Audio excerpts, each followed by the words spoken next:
Welcome back to UpNorthLive tonight. Now, we know October is Breast Cancer Awareness Month, but it's also Domestic Violence Awareness Month. I'm here with Joe Bullis and Jessica Whedon with the Women's Resource Center. Welcome, both of you. Thank you so much. Thank you.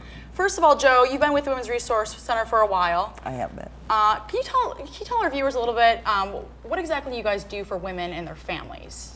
The Women's Resource Center works with people who have experienced domestic violence or sexual assault, and I would add that we also serve men in our program, so it's men and women and children.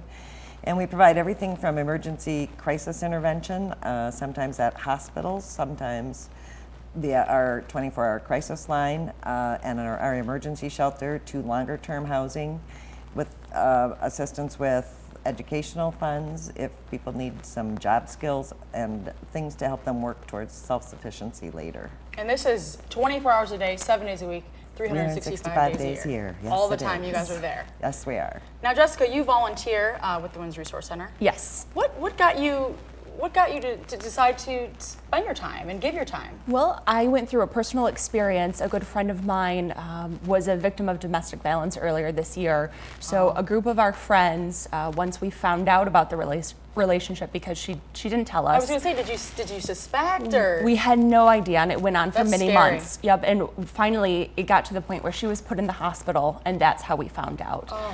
So once everything kind of settled down and we were able to talk with her, she said she reached out to the Women's Resource Center for help.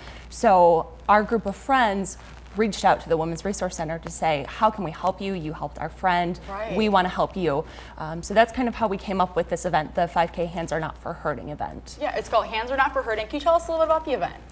Sure, it's mainly to raise awareness of domestic violence in our community, because we were taken such aback by the experience we had. We needed to get out there, raise the word that there is domestic violence happening in our community. With your own friends. With our own friends, exactly. One would never think it would happen to me, but it did, and it hit home. So we're reaching out to the community. We're wanting to educate the community on the statistics of domestic violence in our community, how we can be proactive and stop domestic violence. We'll be having multiple events and educational opportunities throughout the day to be able to help educate on domestic violence. So now it sounds like education is power, especially in this case. Joe, where will this money be going? The money raised at this event, who will this be helping? Well, we serve over 2,300 people every year in our agency, but I think given the fact that they're very interested in prevention, one of the things that we do is prevention work in area schools and with other youth groups. So kind of recognizing targeting this money towards that would be a good thing, I think. And I think, like you said, your own friend was dealing with it, educating others and recognizing the signs.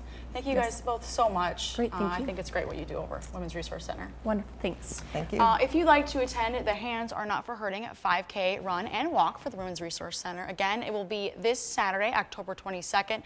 That's going to be right at the Women's Resource Center offices on Elmwood in Traverse City. Check-in is at 7:30 in the morning, and the 5K starts right at 8. It's $25, and that includes a custom long-sleeve t-shirt. You can call the number on your screen to register.